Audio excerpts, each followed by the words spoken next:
कहते हैं कि 100 बार गाली देंगे। 100 तो बहुत होता है, गाली दे के देख। 100 बार गाली दोगे तो एक जीव का ही 100 टुकड़ा करेंगे।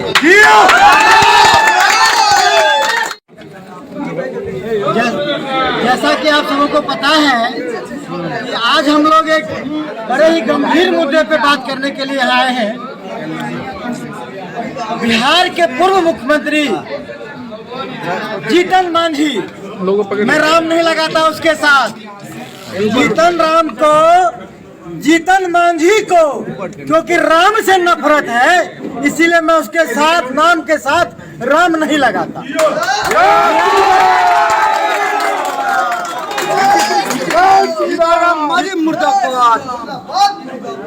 जीतन मांझी ने सबसे पहले हमारे इष्ट देव, हमारे सनातन धर्म के संरक्षक, हमारे पूजनीय श्री राम के अस्तित्व पे सवाल खड़ा किया, हमारे श्री राम को गाली दिया। फिर उसने योजनाबद्ध तरीके से हमारे हिंदू धर्म को पूरे विश्व में जलील करने का काम किया। इससे भी जब इस घृणित व्यक्ति का, इस पापी इंसान का, इस ढोंगी, इस कुल कलंकी, इस देशद्रोही का मन नहीं भरा तो इसने क्या किया, विश्व के सर्वश्रेष्ठ कुल जिन सन्यासियों का ईश्वर भी पूजा करते हैं, भगवान श्री राम ने भी पूजा किया, उस ब्राह्मण कुल के ऊपर आघात करते हुए इन्होंने ब्राह्मणों को गाली देने का कार्य किया। जब बार बार पंडितों को, पंडित सिर्फ ब्राह्मण में ही नहीं होते, सभी समाज में पूजा पाठ कराने वाले व्यक्ति होते हैं। इसने सभी समाज के पूजा पाठ कराने और करने वाले व्यक्तियों को चोर कहा है। पहले इसने क्या किया, पहले इसने राम को गाली दी, फिर इसने राम को गाली दी यानी कि अपने नाम को भी गाली दिया, क्योंकि इस घृणित व्यक्ति के नाम के साथ राम लगा है, इसका भी विचार इसने नहीं किया। जब इससे भी मन नहीं भरा, इसने क्या किया, इसका पाखंड देखिए। पहले सनातन धर्म को कहता नहीं मानता हूं, फिर कहता मैं हिंदू धर्म को नहीं मानता हूं, फिर कहता है मैं देवी देवताओं को नहीं मानता हूं, फिर कहता है मैं ब्राह्मण को नहीं मानता हूं। सबको गाली देने के बाद जब मीडिया बंधुओं के माध्यम से फंस गया, जब देखा गर्दन अब नहीं बचेगा, देश जाग रहा है, तो क्या कहता है कि गाली तो दिए हैं लेकिन गाली अपने जात को दिए हैं। खबरदार, तुम कौन होते हो मेरे मांझी भाइयों को गाली देने वाले? तुम कौन होते हो मेरे मांझी भाइयों को गाली देने वाले? तुम्हें कोई अधिकार नहीं। जिन मांझियों के बदौलत, जिन दलित समाज के बदौलत तुम नेता बने, सत्ता का सुख भोग रहे हो, अरे लालची, तुम्हें कोई अधिकार नहीं उस मांझी जैसे पूजनीय समाज को भी गाली देने का। तुम्हें कोई अधिकार नहीं। क्यों? क्योंकि हम जिस हिंदू सनातन धर्म में है उसमें हर एक जीव आत्मा के मान सम्मान और स्वाभिमान का रक्षा होना ही चाहिए। तुम वो भी ना कर सके। जब तुम अपने जात के नहीं हो सके, अपने जमात के नहीं हो सके, इस देश के नहीं हो सके, सनातन धर्म के नहीं हो सके, तो अरे कुलद्रोही, देशद्रोही, समाजद्रोही, तुम किसी और के क्या होगे? तुमसे ये बिहार कोई उम्मीद नहीं रखता।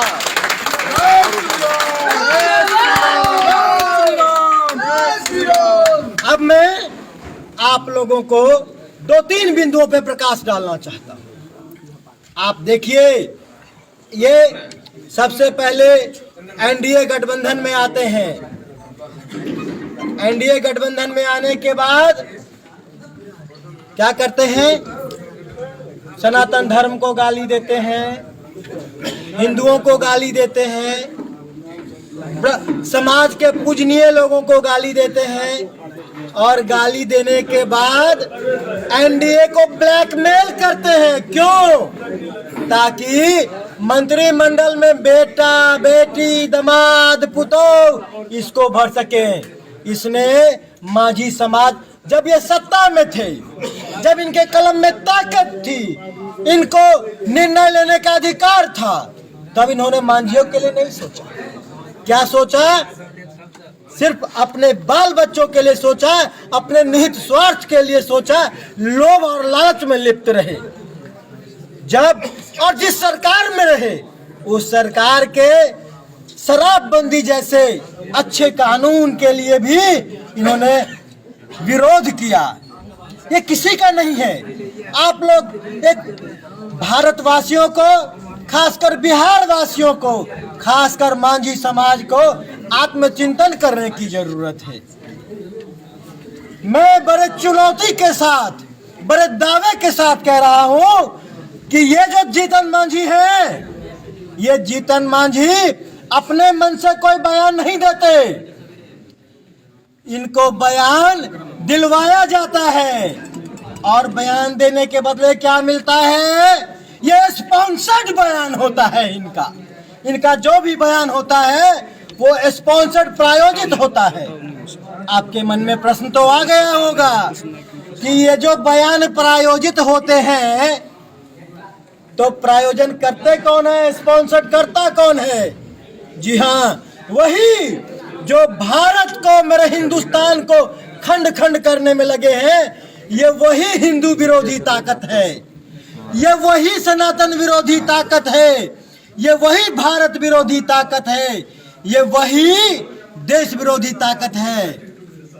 तो फिर भारत का विरोधी क्या कहीं बहुत दूर है? बताना पड़ेगा क्या? पड़ोस में ही पाल रखा है। अगर हमने पड़ोस में देश विरोधी पाल रखा है तो फिर हमने इस देश में, इस बिहार के अंदर में जीतन राम मांझी जैसे आस्तीन के सांप पाल रखे हैं हमने।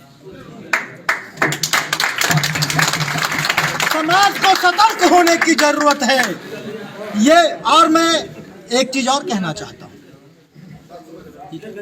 मोदी जी और नीतीश कुमार जी,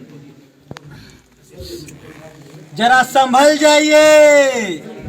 जो अपने समाज का बेटा भी नहीं हो पाया, वो आपके एनडीए का नेता क्या खाक होगा?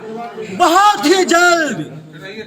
मैं ये आज ऐलान करके कहता हूँ, मेरी तो आदत है, मैं जो कहता हूँ वो ऐलान करके कहता हूँ।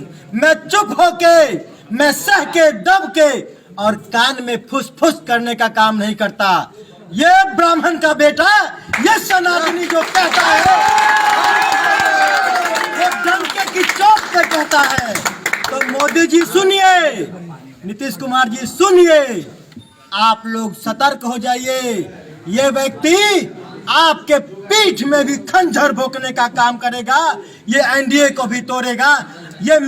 आज ये मेरी भविष्यवाणी है, सुन लीजिए आप लोग। आप कहेंगे तो मैं वीडियो भी दिखाऊंगा। रात को चुपके चुपके से कई लोगों से मिल रहे हैं। क्यों? यूपी में चुनाव आ रहा है ना, दबाव नहीं बनाएंगे तो फिर बड़ा दल खैरात के रूप में एक आध सीट कैसे देगा? इन्हें खैरात खाने की आदत है। ये खैरात में प्रेशर पॉलिटिक्स करना चाहते हैं एनडीए के साथ, और फिर जब बात बन जाती है तो मांझी समाज के दबे कुचले किसी बेटा को नहीं, फिर अपने बेटा को लेके आते हैं। यही इनकी मंशा, यही इनका उद्देश्य है।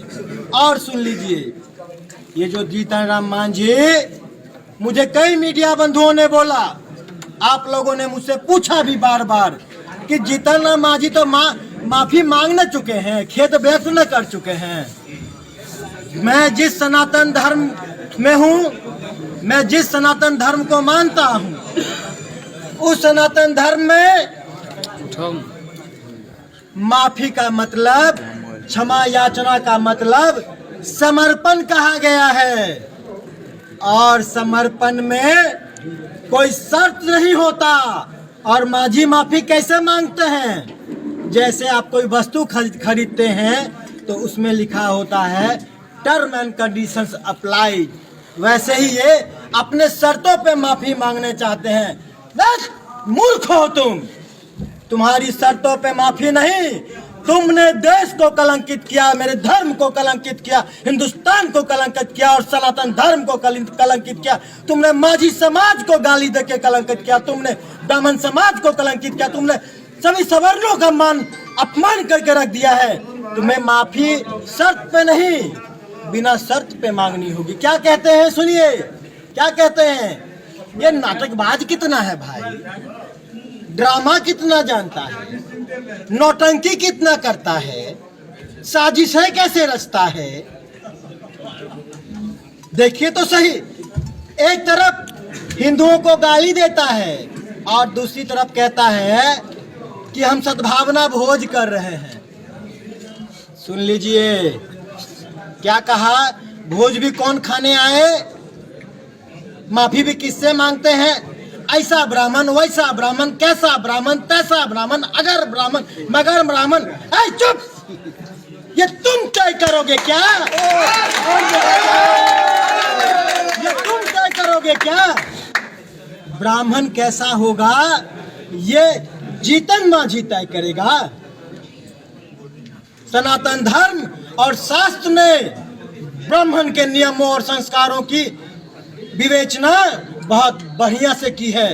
और ब्राह्मण जानते हैं कि उन्हें धर्म और कर्म की किन किन विधियों को पालन करना है और कैसे देश को सही दिशा दिखाना है, कैसे समाज को और मानव जाति को सही रास्ते पर ले जाना है। खबरदार माझी, ये ब्राह्मण समाज अपने कैरेक्टर का सर्टिफिकेट तुमसे नहीं मांगेगा। ब्राह्मण समाज को कैरेक्टर सर्टिफिकेट बांटने का काम तुम बंद करो। अरे तुम्हारे समाज में, जिस समाज के बल पे आज आगे आए हो, बोलने लायक हुए हो, नीतीश जी ने तुम्हें मान सम्मान दिया था, मुख्यमंत्री बनाया, अपना पद दिया, और तुम क्या कर रहे हो? उसी गठबंधन को स्पॉन्सर्ड बयान के थ्रू ब्लैकमेल करने का काम। आज मैं आप लोगों के माध्यम से ये मांग करता हूं, नीतीश कुमार जी, बिहार में सद्भावना बनाए रखने के लिए, हिंदू की एकता को बनाए रखने के लिए, सर्व धर्म संभाव की बात को बनाए रखने के लिए अविलंब जीतन राम मांझी को गिरफ्तार करके जेल भेजिए, या फिर सरकारी खर्चे से इस व्यक्ति के दिमाग का इलाज करवाइए। यह व्यक्ति पागल हो गया है, विक्षिप्त हो गया है, अपने मानसिक संतुलन में नहीं है यह व्यक्ति। और साथ ही साथ नीतीश कुमार जी, मैं और एक बात कहना चाहता हूँ। ये जो इतना पैसा खर्च कर रहा है मांझी, इस मांझी के संपत्ति की जांच होनी चाहिए। ये गरीब का बेटा कैसे धन कुबेर बन गया है? बिहार सरकार बहुत मजबूती से इसकी जांच करवाए, और कहां कहां इसने कमीशंस लिए हैं, कहां कहां यह घूस लेता फिरा। जब मुख्यमंत्री रहा, हर चीजों की बारीकी से जांच अगर होगी तो मैं दावा करता हूं कि यह मांझी जेल के अंदर, सलाखों के अंदर होगा। और मांझी की ही क्यों, पाप से कमाई हुई जो संपत्ति उनके पुत्र ने जमा किया हुआ है, उसकी भी जांच होनी चाहिए। इनके परिवार में इतना धन कहां से आ रहा है, इनकी जांच हो। और साथ ही साथ मैं बिहार सरकार से मांग करता हूं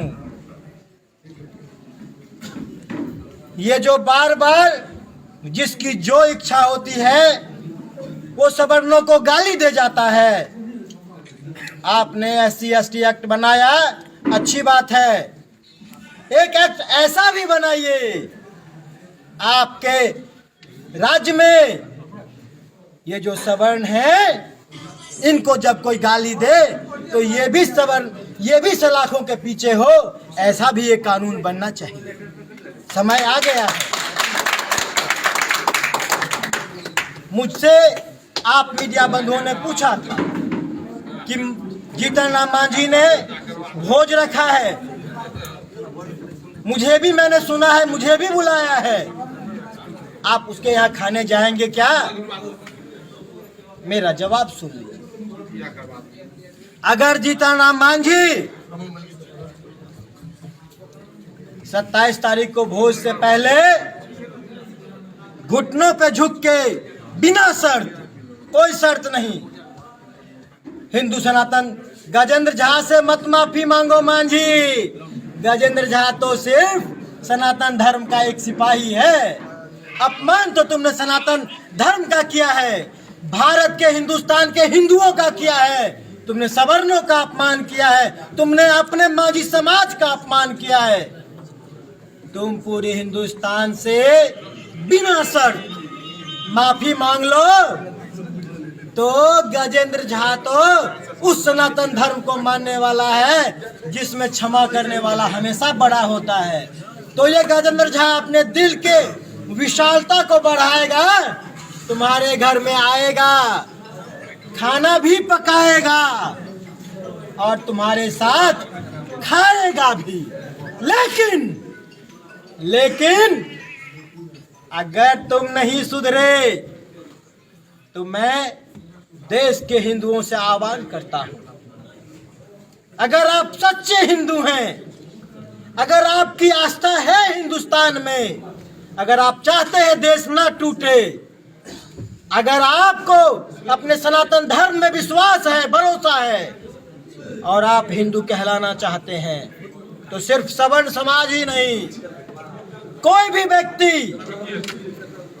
व्यक्ति उस मांझी के, कलंकित मांझी के यहाँ, पापी पाखंडी मांझी के यहाँ अन्न का एक भी दाना ग्रहण न करे। मांझी, जीतन राम मांझी, सिर्फ जीतन राम मांझी की बात कर रहा हूँ। जीतन राम मांझी जैसे पापी इंसान के यहाँ हिंदू का भोजन करने से अच्छा है कि वह गौ मांस का भक्षण करे।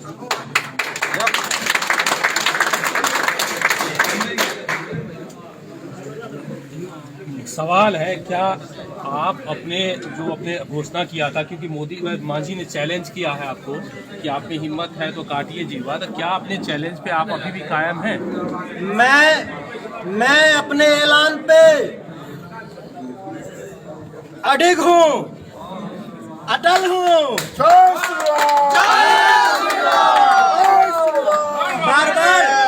बार बार सोशल मीडिया से, आप लोगों के माध्यम से उसके चमचे बेलचे, आज एक वीडियो देख रहा था, देखिए किस तरह से समाज को तोड़ रहे हैं वो। उनके पार्टी के कार्यकर्ता कहते हैं राम को हम नहीं जानते, कौन राम है, हम पूजा नहीं करते, कौन सतान भगवान, हमको कोई मतलब नहीं है। देखिए कैसे संस्कार बांट रहे हैं, क्या कर रहे हैं। मांझी जी, अगर बिहार से प्रेम है, अगर आप हिंदुस्तान में सनातन धर्म में आस्था रखते हैं तो विनती करता हूं, क्षमा मांग लीजिए और आइए, ये हिंदुस्तानी, ये सनातनी, ये ब्राह्मण का मैं मिथिला के गजेंद्र झा मिथिला के उस धरती का पुत्र है जहां राम भी तब राम बने जब पैदल चल के मिथिला पहुंचे। राम भी पूर्ण कब हुए? जब हमने अपनी माता, अपनी बहन, अपनी बेटी उनको दिया। तो भैया, मुझे डराने का कोशिश मत करना। पहले मुझे शंकर झा जी, जिला अध्यक्ष भारतीय जनता पार्टी मधुबनी, पहले उन्होंने कई तरीकों से मुझे डराया। क्या कहा? माफी कहते हैं कि माझी जी से आप माफी मांग लीजिए। मुझे क्यों हटाया सुन लीजिए। पहले शंकर झा जी ने दबाव बनवाया मेरे ऊपर कि मैं माझी जी से माफी मांग लूं। जब मैंने कह दिया कि यह जो सर उठा है अब कट के ही झुकेगा, तो कहते हैं कि पार्टी से निकाल देंगे। हमने सवाल पूछ लिया एक बार, भैया अधिकार है क्या आपको पार्टी से निकालने का? आप अधिकार है हिम्मत नहीं। सुनिए, इस मधुबनी में ये पहला जिला है जहां चपरासी कलेक्टर को